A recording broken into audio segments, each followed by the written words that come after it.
is about to fire up. It's about to load up. It's live. Let's do it the other way around. I think this way is better. Hello, hello, hello. We've already got some people joining us on YouTube, and we got Instagram on as well. Justin, today's my helper. He's in charge of Instagram. How is everybody doing? Good night, good evening. Hopefully everybody's doing great. I'm gonna wait for a few more minutes to start.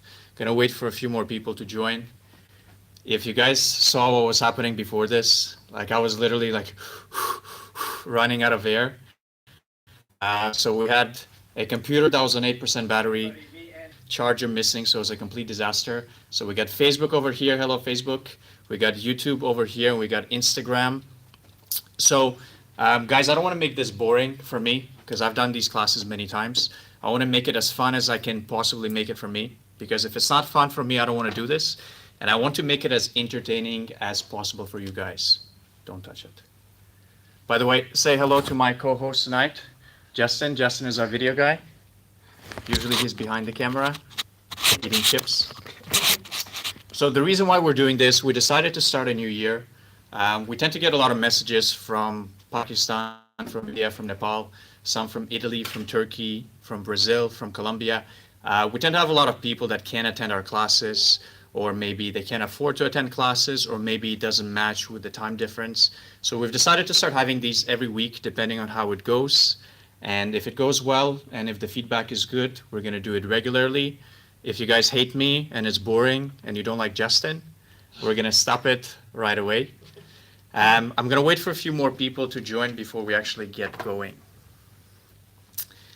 Just so I have an idea, please let me know in the comments section right now if you've given the exam before, or if this is your first time, or your second time, or if this is your 17th time. So at least it gives me an idea of what we have to work with over here. Hello, hello, hello. We've got a few people messaging us on YouTube. Hello, Priyali, how are you? Hello, Ms. Harpreet. How can we improve your reading section? So Harpreet, we're gonna get to the reading section shortly. Just gonna wait for a few more people to join. Amir, Instagram. Amir, how are you, Amir? Good to see you. We got a lot of people messaging. My phone is literally exploding. I think I have some students that finished the class half an hour ago, and now they have to see me again. Sorry to do this to you guys. Okay, let's get it. So first of all, can you guys let me know in the comment section right now if this is your first time giving the exam, or if you've given the exam before, or if you're planning to attempt the exam this month. The way I'm going to explain things is a little bit different. If you are giving the exam next month, again, some of the questions might vary, some of the pattern might change a little bit. So depending when your exam is coming up, we're gonna have to adjust a little bit. Justin, this one, the internet is not connected well. Oh yeah, it's connected to level 1. Can you connect to Dream English? Should be okay. We lost YouTube for a second. Okay, we got Berlin. Hello, Berlin, how are you? We got Prince Sharma. How are you, Prince? We got Chandra. So your exam is the 4th attempt on 11th of January. Good date, good date. It's not your first time giving the exam. Okay, let's have a look. So how many times have you given the exam? So previously you had 71 overall. We got Justin, he's trying to fix our technical issues at the moment. Just make sure you restarted the same way. Okay, let's start from YouTube, guys. So those of you guys that are on YouTube, let me know when is your exam coming up. What are the sections you struggled in the past? What are the sections you need the most help with? It's your 4th attempt. Okay, Miss Priyali, so you got the exam 2 days ago. You got overall 65, reading 64, listening 64, speaking 64, writing 68. Okay, so Priyali, a few things I want you to start working on. I want you to start working on your speaking fluency. So oral fluency, if you improve that, it's going to help your speaking a lot. Second thing, I want you to focus on your summarized spoken text and on your write from dictation. If you fix those 3 things, I promise you, you should be getting your score in the next attempt. Facebook, we're back. Okay, so I'm going to start from scratch. I know some of you guys have given the exam before. For some of you, it's your first time. So what I noticed lately, a lot of people we get that come to us, they've given the test in the past, and, and they keep trying the same thing every 2, 3 weeks. They keep giving it over and over and over again, but they tend to get the same score. Or maybe it fluctuates within 3, 4 points up and down in different sections, but it doesn't cross the 79 barrier. It doesn't go over 65. So what do you do in this situation? I know a lot of you guys, you obviously watch our YouTube videos, you practice on different websites, Ape Uni, PTE PTE Study, which is all great. The problem is lately they changed the marking in some of the questions. So they didn't necessarily change the structure of the exam. So what I mean is this, when you go to the test, you still have to do the introduction, you still have 4 sections, you still have to speak nonstop, you still have to write an essay. But what tends to happen, they made their system a little bit more strict in the way they mark you. So meaning, let's say 2 years ago you gave the exam, you can have a pretty mediocre exam, you can make a lot of mistakes, and you can still get your 79 plus. What tends to happen whenever somebody gives the test, and you can ask this from any one of our students, the first person they call is me, or the first person they call is Shen, or the first person they call is Umar, or the first person they call is Sumesh. Meaning whoever is your teacher from our institute, this should be the first person you call. You don't call your mom, you don't call your dad, you don't call your wife, you don't call your baby, because as a teacher, we need to know how you performed in your exam. We need to know what kind of mistakes you made. We need to know if there's anything unexpected, if there's anything that the material we gave you in the class didn't prepare you for. So normally that part is okay. In the past 2 years ago, we used to get a phone call before, and somebody would say, Alex, everything went great, but I missed one dictation completely, and the second one I only got half of my words correct. And believe it or not, they used to still get 79 plus. So the reason why, because even though dictation has been there since the beginning of PTE, the way they used to mark you, the way distribution was not as heavily emphasized. So in the past, they used to give you a lot more marks for your summarized spoken text content, for your listening, and obviously for your writing, because they shared the marks, and dictation didn't really make that much of a difference. You can get the words in the wrong sequence, you can miss some words, you can add extra words, but overall you would still get the mark. So nowadays, whenever you go to the exam, those of you guys that have given the test before, those of you that watch my videos, you should know by now. You miss one dictation, maybe you just squeak by with 79 or 70, 79 in one section, 80 in another, or 80, 81. But chances are, if you miss one dictation nowadays completely, you ran out of time, you will not pass your test. Same thing for repeat sentences. Repeat sentences is probably one of the most hated questions in the exam for people. So the reason why is this. Unless you work at Burger King, or unless you work at KFC or the McDonald's drive-thru, and your job every day is to keep repeating the order back to the customer, nobody is capable of remembering 16 or 15 or 18 words in sequence and say them 100% correctly at the same speed, at the same fluency as the test question. So how is it fair for them to ask you sentences that are 17, 18 words and expect you to say it correctly? I literally have an Irish friend, and she's given the exam multiple times, and she's a smart girl. She studied her bachelor's degree related to biomedical or science related stuff. So she actually struggled in the exam herself, because even though her English is good, so she can, she's pretty good with vocabulary, she's pretty good with her reading, with her pronunciation. Whenever you're asked to repeat 15, 16 words in a sequence, anybody's jaw would drop if they're not expecting it. So what are the things you guys need to pay more attention to compared to 4, 5, or 6 months ago or a year ago? So let's start with the first most important question. Now, by the way, the 4 questions I'm about to tell you, okay, if you only focus on these 4 questions, they will give you half of all the marks in your exam. So again, those of you guys that watch my videos, you should know by now I'm a lazy person. Meaning, not that I don't like hard work, but I'm lazy, I like shortcuts. I don't like to go the long way, I don't like to cram everything, to study everything. So even whenever I have to memorize new things, I hate doing this. So I want to focus on the lowest amount of work I have to put in to get the maximum result. So you guys know that there are 4 sections in the test, and each section will give you 90 marks. So if you look at it overall, even though it's a little bit different, if you look at it this way, you will in total get 360 marks. The exam is actually out of a little bit more than 90, so that changes that figure a little bit, but to give you the rough idea. The 4 questions I'm about to tell you, this will give you half of your marks, meaning roughly 185 to 190 marks, depending on the total number of questions, will come from these 4. So what are these 4 questions? And please write this down. If you're watching this video, if you got pen and paper, please write this down. The first question that I want you guys to practice every single day, if you are looking to get 79 plus, is your repeat sentences. We're going to go through this one in detail, but this is going to be the first question. I know maybe it's a little bit hard to see because of the reflection, but just number 1, repeat sentences, please write this one down. If you take any one repeat sentence, so repeat sentence actually, it's not about the individual weight of one question. You can mess up one repeat sentence completely. I can mess up 2 repeat sentences. I can skip 3 repeat sentences completely. But if I perform well in the other section, I will still get my 79. Can you turn on the earphone? The problem with repeat sentences, you get a lot of them. You guys know that you get anywhere between 10 to 12 questions in your test.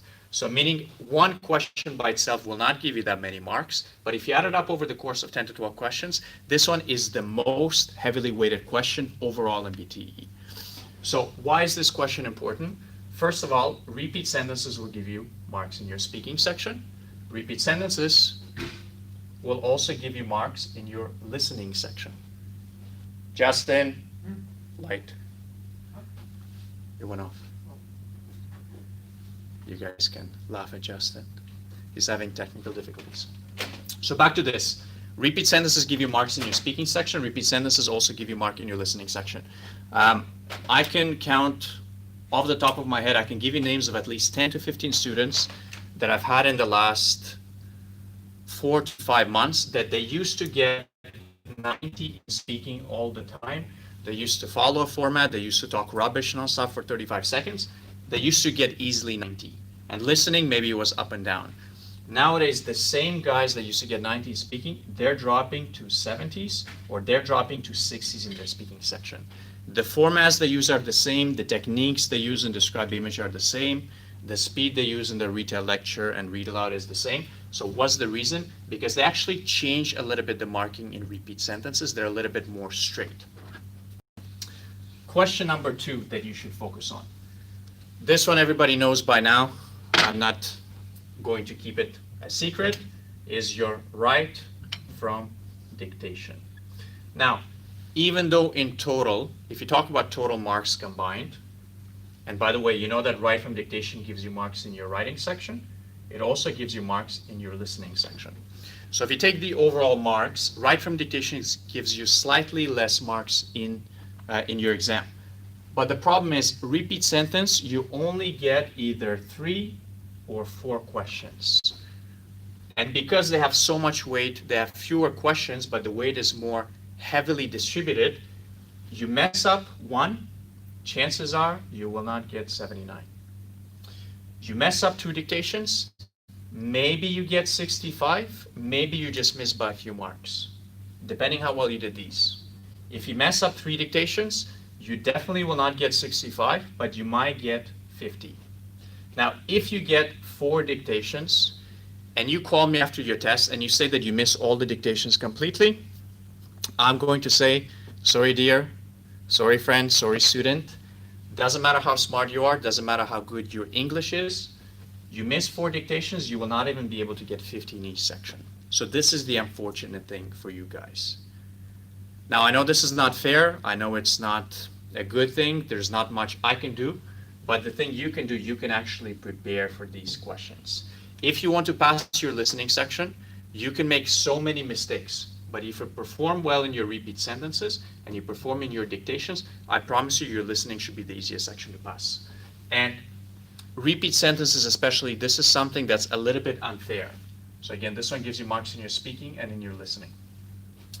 This one is a little bit unfair because some people are naturally good at short-term memory. Meaning if I repeat something really quickly, they're able to repeat it to me without any hesitation, without any pause. There are other people that need time. So that's the difference. Right from dictation, I can do notes, I can do initials, I can do from memory. But if I manage my time well in this question, I have up to 1 minute to basically figure out my answer and try to recall the sentence and check it grammatically. For repeat sentences, you have to speak within 2-3 seconds maximum. Meaning, if I messed up an S or an ED or I missed an article or added extra words, nowadays this is going to affect your score a lot more than before. So we're going to come back to these two in a little while. The next question that I want you guys to focus on, which gives you again a lot of marks, is your read aloud. Now, read aloud, this is something that's internal. This is something that Pearson PT did not advertise on their website. But 6 or 7 months ago, read aloud actually used to give you fewer marks. In the past year, they increased the marks for the content in your read aloud. And you guys might know that everything in PT is connected. So even though it's part of the speaking section, I will not only get marks in my speaking, I will also get marks in my reading section. So do you guys know, do you notice any patterns so far? If you ask your friends or if you look at your previous scores, if you look at the sections that people have been failing recently, if you look at the sections that have been going down a lot, number one is the speaking. You could take any person off the street before, you teach them the describe image format, you teach them the retail lecture format, they fill it with some rubbish they found in the garbage in the street, they used to get 19 speaking. Nowadays, because they made it a little bit tougher for your repeat sentences and read aloud, speaking started going down a lot. Especially I noticed for a lot of IT people. So if you're in IT, I notice this a lot lately, you guys tend to talk too much to your computers, and I think you don't talk enough to human beings. So maybe you should talk to your wife more, your husband more, talk to your friends more. But IT guys, especially repeat sentences they can manage. Read aloud is a disaster completely. So I'm going to come back and read aloud in a second. The last question I want you guys to focus on. And this is unfortunately the one that I cannot help you so much. Meaning if you come see me for a week in my class, you might improve by 5 to 10% in this particular question. You cannot improve by 90% overnight. So this question is your reading and writing FIBs. Your reading and writing FIBs. And this one is going to give you marks in your reading section and also going to give you marks in your writing section. So unfortunately, this is the one that's the hardest to fix. If, let's say, you came to me tomorrow and you said, Alex, I'm getting 90 in my speaking, I'm getting 90 in my listening, I'm getting 90 in my writing, my reading is 50, or my reading is 55. Even though it looks like it's easy to fix, that you're getting 90 in 3 sections, you're just missing your reading section. It's actually very difficult. Now, let's say we take it the other way around. You come to me, listening is 52, my writing is 51. But my reading is around 65. So your score overall is way worse, but your reading by itself is already around 65 without my help, without anyone's help. It's easy to fix. Give me 2-3 weeks with you, we're gonna fix this up, we're gonna improve you by 15%. Because this one is more dependent, your reading section is more dependent a little bit on your natural ability, on your vocabulary. So I'll notice in the class, whenever I have people that they read a lot of books, they read the newspaper every day. They go home, they watch Netflix in English with the English subtitles. They listen to BBC radio, or they work in customer service. They work at Woolies, or they work at McDonald's, or they work as a cashier or a cafe. This one is easier for them because they hear English every day and they learn new vocabulary that you don't learn speaking Hindi, Punjabi, Nepali, Portuguese, Spanish. So for the reading section, roughly 30% is dependent on you. And I'll give you an example. Let's say I move to India tomorrow, or let's say I move to Japan tomorrow, and I start to learn Japanese for a year, and then you give me the PT test or something similar in Japanese. There's no freaking way I'm going to get 79 plus in Japanese. Because if I've never seen the word before, I have no idea what it means. Maybe I can read it, but I don't know the meaning. There's no way I can just take a guess, right? It's a foreign language completely. So this is something that's dependent on you. In English, it's a little bit different. I had a student about a month ago. Her name is Talita. She was from Brazil. So her first language is Portuguese. And actually, you guys can see on our Facebook page, on our Facebook page, we have a testimony with Talita, and she actually speaks Portuguese, and she explains her story. So Talita came to Australia, I think 6-7 months ago. Before that, her English was 0, meaning she learned it in school years ago, and that's it. She didn't speak it, she didn't know it, she didn't know what to do it. So her English was 0. She started taking a basic English diploma, and right away she enrolled for PTE. So the first time Talita took the exam with us, she got 7 each, and she got around 70 overall. Second time she gave the exam, 2 weeks later, she got around 7.5, and she got 8 in 2 sections. By the third attempt, she crossed 8 in each. And if you guys don't believe me right now, please, after this video, go on our Facebook page and go search in our videos, go search Talita. She's a blonde lady. So the reason I'm saying this is because her English was 0, but in English you can manage to do it. Because, again, English is the most widely spoken language in the world. So especially if you speak Spanish, French, or Portuguese, even though you might not know the vocab, you might not know the meaning of this word, you can kind of take a guess. So for example, one of the questions in the exam has a certain word called laborious. Laborious. I'm going to write it here. Laborious. Now let's say my English is not that strong. I have basic English ability, but I don't really speak that great. I might not give you the precise definition of the word laborious. But what I can do is, if I speak a little bit of French or Portuguese or Spanish, or I watch a lot of Netflix with subtitles, I can kind of take an educated guess. So I can take a guess that laborious comes from the word labor. Justin, what's the meaning of labor? Labor, what's the meaning of labor? You're from Indonesia, your English is not that good. What's the meaning of labor? In Indonesia? In English, not in Indonesian. Employee? Labor, okay, it's employed. But what's the meaning of labor? Give me the example of the word labor in a sentence. I haven't eaten, so. Justin is too hungry. So labor means work, right? Justin said to be employed. So labor means work. So even though I don't exactly know the definition of the word laborious, I can take a guess that it's something related to work. So maybe it's something involving a lot of work. Maybe it's something related to hard work or being hardworking. So those of you guys that speak Portuguese or Spanish or French, you have a bit of an advantage because you can kind of guess the meaning of the words. And what you guys will notice in the reading and writing fill in the blanks, they don't give you easy words. They don't give you words you use every day. They don't tell you that I'm showing you guys a trick. They will say, I'm demonstrating something to you. They will not say that it's drawn, right? What's the meaning of draw, Justin? Draw. This is Justin who's hungry, right? So this is the meaning of drawing. Now in PTE, they will not, I'm gonna write this as Justin. Sure. In PTE, they will not use simple words, especially for the reading and writing fill in the blanks. Why? Because this is an academic exam. Now, in an academic exam, they want to use academic vocabulary, right? Academic vocabulary are words that are very precise, meaning words that I can use in a specific context that I cannot use outside of this context. Meaning I can use it only in this situation. I can draw a lot of things. I can draw a picture of Justin. I can draw certain conclusion from a problem I have. I can draw a comparison between different things. But let's say instead of the word draw, another option is depict. Depict. I don't know if you guys can see it. D-E-P-I-C-T. Okay? The word depict has a similar meaning to draw. So I can use them interchangeably. I drew a picture of Justin, or I depicted Justin on the board. So even though drawing is part of depicting, depicting is not the same thing as drawing, because depicting has a very limited context. I cannot tell you guys that I'm depicting a conclusion, but I can say I'm drawing a conclusion. I cannot tell you guys that I'm drawing similarities between people, but I can say can I say I'm depicting similarities?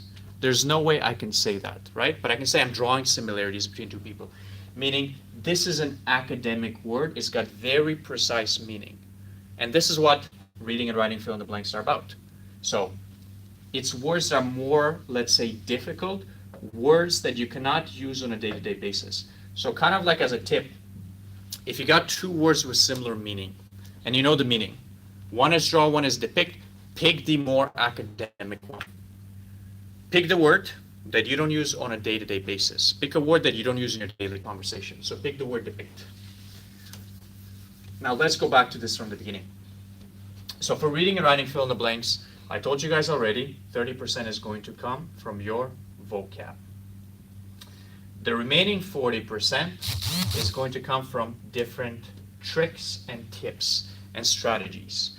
So for example, there are certain grammar rules that you have to respect, you have to know. Now the problem with grammar, I hate teaching grammar because it's over a lot of people's heads. I hate learning grammar because as a native English speaker, grammar is something that you just hear the way your friends talk, the way your parents talk, the way they talk on the news, and you kind of pick it up subconsciously. So if I give some of my friends from Canada, for example, if I give them a difficult sentence and I tell them, could you please tell me what tense this is in? They might say past tense, present tense, but they don't know if it's past perfect, continuous, and so on, right? So if I give them the same sentence and ask them if it's right, they can tell me if it's right or not. So this is something you can learn. This thing is very important because this is under your control, meaning this is something you can practice. I'll give you guys an example. Let's say I have a verb that ends with ing. So let's say the word drawing, since we're drawing Justin earlier. So you have the verb draw, and you have ing at the end. So there's a very common rule, which is easy, which is something a 5-year-old can learn. If you have a verb with ing, you cannot have just a subject before that. So I cannot say I drawing Justin, right? I drawing Justin. Justin, is this sentence correct? No, What am I missing? I am. I am. Yeah. I was. I will be. I would have been. I would like to.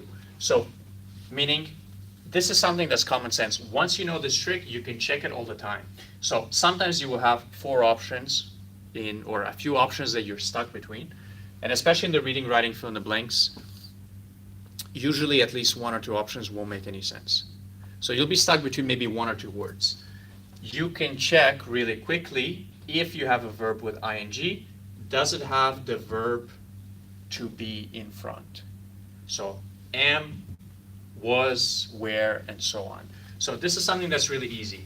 And back to what I was saying, this is something that's in your control, right? So this is something that in the class we don't memorize things.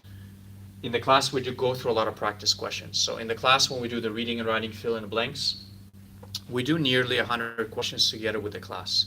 Because if I explain grammar to everybody, I lose them really quickly. They get super bored, right? And it's difficult. But instead, if I showed you this in an example, and then you got it wrong, and I explained to you why it's wrong, then you're going to remember not to make the same mistake again. So in total, I would say there are about 10 to 12 grammar rules that you have to respect, you have to follow. And this is going to help you nail this part. It's going to help you solve 40% of your questions. This is something that once you've seen it once or twice, it's really easy. It's really easy for you to repeat the same thing again without actually knowing what's a verb, noun, preposition, and past perfect, and so on. Meaning it's something you can see in a question and then you can recognize it immediately. So this is the best part for you guys. The other 30%, if you are 0 here, but you manage to get the tricks, you manage to learn the strategies, you understand how to use it, you can recognize it. Meaning, even if you don't know the meaning of the word, you can just use the grammar rules, it's going to work 40% of the time. Unfortunately, it's still not enough for you guys to get 79 or 65. So the remaining 30% is going to come from repeated exam questions. Repeated exam questions. And some of you guys are good at this. You found out lots of different websites. Obviously, the students that we have in the class, we share these with them, so it's easier for them. But if you're weak in 2 of these things or all of these things, you're gone. But if you're only weak in one, you go home, you speak Nepali. You go home, you speak Punjabi. You go home, you speak Gujarati. So this is 0. But you're able to learn the tricks and practice the repeated questions, you will pass, as long as your read aloud is okay. So that's the best thing about PTE that I find. If your grammar is weak, if your vocab is weak, you can make it up in other ways. If your grammar is weak, but you're pretty good at memorizing, you can memorize a format for an essay, you're fine. If your listening is really bad, but you can rely on repeated exam questions and you can practice right from dictation every day, you can make it up in other ways. So, how much battery we have left? Where? On the phone? So let's go back to this. Depending on how much battery we have left on the phone, we'll go in more detail if we have a lot. If we die, all of a sudden, you guys know the reason why. Because Justin didn't charge. So let's go back to this. Repeat sentences, by far the most important question. Bookmark it, practice it every single day. So my recommendation for this one would be, you need to practice minimum 25 to 30 sentences every single day. The problem with this is the following. For write from dictation, there's only a couple hundred sentences. They always come repeated. They always come repeated. I never have a student that calls me after the exam that says he had more than one new question. They pretty much always come repeated. For repeat sentences, last time I checked, last time we kept track of all the sentences in their database, there's more than 4,000. So after 4,000, we stopped keeping track. The reason why, because they don't always use the same ones. This is something that's easier for them to add. So I'll give you an example. The way they mark your write from dictation is different from repeat sentences. So from an IT standpoint, this is a lot more difficult to mark, because if you're adding words or you're missing words or you're writing plural instead of singular or you forgot the full stop, the marking here is harder to code. Meaning Pearson, they're limited by how fast they can add the questions. For this one, the marking is not as strict. But the problem is, because there are so many questions, you get 10 to 12 questions, overall it gives you more marks. So they can get away with adding new questions here every single week. Hello, hello, hello. How are you? Pronunciation we'll cover it a little bit later. So back to this one. This is something every single week you go to the exam, you will get new repeat sentences. Let's say you got 10 repeat sentences in your exam and you've practiced hundreds and hundreds and hundreds on YouTube. You might get 4, maybe maximum 5 which are repeated. The other half or more than half will be new. So what you need to be able to do in that situation, you need to know the strategy, how to do it. You need to know how the marking works. So before we get into too much detail, I'll tell you guys one thing, and it's probably the most important thing. The way they started marking this one is more similar to this one. It's not as strict, but it's more similar. So in the past, they cared more about the overall, the total number of words you got correct. If you messed up the sequence, your words were upside down and you changed the order, they didn't care so much. Nowadays, they care about this a lot more. Here's a dare. If you got a lot of money to waste, try to do this question and change the order of the words completely. So if the sentence is, I need to submit my assignment by Friday at the latest, right? I need by Friday at the latest to submit my assignment. You do this, you will, listening section. So nowadays, your sentences are 15 to 16 words. So in the past, whenever I used to go to the exam, and I tell this story to my students in the class, I'd wake up for an 11 o'clock exam. I'd wake up at 10 o'clock, I'd have a coffee, I'd put on shorts and a t-shirt and show up 5 minutes before the test starts, right? So it's pretty low pressure for us. We've given quite a few exams in our lifetime as teachers. Now, in the past, for repeat sentences, usually I consider myself to have pretty good English. I'm not the best, but my English is okay. And my memory is not the greatest. Maybe I'm getting a little bit old. But my memory is okay. By the way, it's my birthday soon, so I am getting old. Justin, did you buy me a present? Yeah. Okay. So back to this. So in the past, like maybe if the sentence was 10 words or 11 words, I could manage to get it mostly correct. And probably about a year ago, since they started adding longer sentences, I showed up to the exam. I was coming from the gym. I was wearing shorts and I was wearing a t-shirt, a tank top. The first repeat sentence I got was 17 words. So the first repeat, what is this? The first repeat sentence I got was 17 words. And I heard it and I was like, next. So there's no way that anybody, any human being, you give this to Barack Obama, you give this to Mark Zuckerberg, you give this to whoever you give it to the smartest guy in the world. There's no way any sane person can repeat 17 words in sequence in a row without any hesitations, without any pauses, without any mistakes. The worst part is that it was a British or Irish accent. Nothing against Irish people. Some of my friends are Irish. I'll show them this video later. But the problem is, you listen to that sentence, you're going to panic. So I was so pissed off. I left the exam room after the test. I took my phone out of the locker, because you know they lock your phone, and I started Googling for that sentence. And I tried to find it on every single website. And thank you. It's not my birthday yet, but thank you. So I started Googling like every question bank that I know of. I started checking our material, exam memories from our students. I found a sentence. So I'll say it slow first.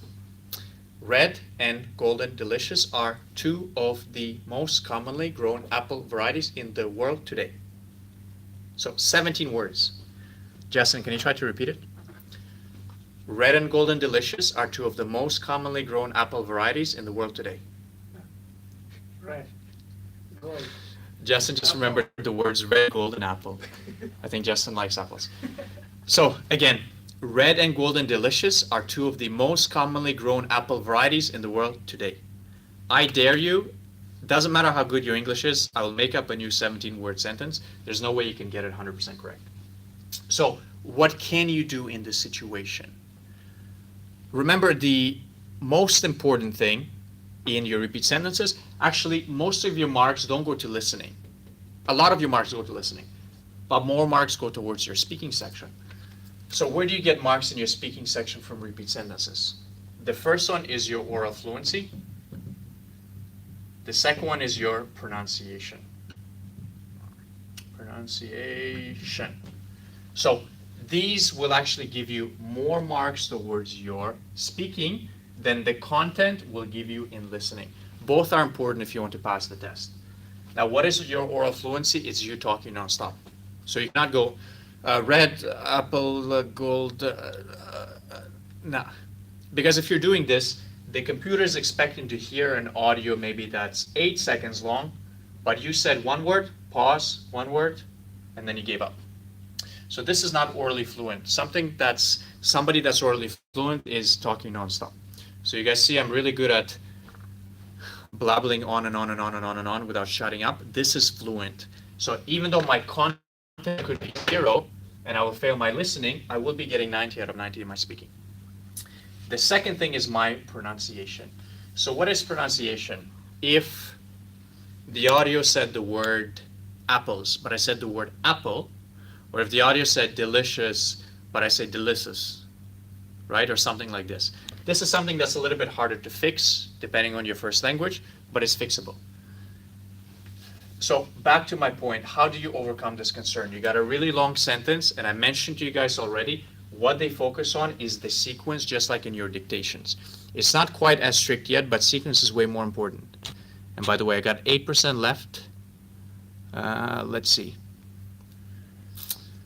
So please address a few questions of the online chat. I will try to get this in a second. So my point is this. I'm going to go through this quickly before my phone dies. Don't focus on getting the whole sentence correctly. Because what happens if you get the whole sentence correctly, you might get the content and listening, but you're going to hesitate, you're going to get stuck, you will fail your speaking. So those of you guys that used to get 19 speaking and you're failing nowadays, this is the reason why. You're hesitating more than before. Try to get as many words as you can in a row. Right from dictation, you should already know by now, is the most single question. I can mess this up, I can mess a few of these, I can mess a few of these. If I mess up one right from dictation, Goodbye 79. You read aloud. So you read aloud, a lot of it comes from your pronunciation towards your content marks, towards your reading section. Now speaking, again, is about oral fluency. So you guys can put 2 and 2 together. And I think next live session, maybe we'll just cover this one in a lot of detail. And your reading, writing, fill in the blanks, focus on 2 out of the 3 things. Again, your vocab. If you're an avid reader and you speak English frequently, this is easier. The second one is the tricks. This is something you can learn. Give me 3 days with you in the class, this is something you'll learn. The last one is repeated exam questions. Now this is your work ethic. You can find these everywhere. We have them. Online has them. YouTube has them. This is something that's repeated. You can find it easily, but this is your work ethic. This is your natural ability, what you know. This is what you learn. This is something that comes with instructors. This is something that comes with having the proper guidance. My phone is dying. This is your work ethic. So just to summarize, guys, if you are planning to get 79, my piece of advice would be to you, get it done sooner rather than later. So in the last 3 to 4 months, we noticed they started to accelerate how fast they're adding new questions. So especially for the reading section, especially for repeat sentences, they're adding questions a lot faster than they used to. So your tricks alone will not help. And your work ethic alone, it used to work because there used to be 200 FIBs. Nowadays, there's more than 700. There's almost 1,000 FIBs. So your work ethic now is going to be hard. You're going to have to take 3 months off work. You're going to have to practice every single day for 10 hours if your English is weak. So vocab is hard to fix. This you can learn. This one you need to take advantage of while you can. Read aloud is something that we don't have time to cover in detail today. If you do like this session, please leave us a lot of comments. Give us a thumbs up so at least our team knows if it's good and we're getting a lot of feedback and you guys find it useful. We'll do these every single week, every single Thursday night.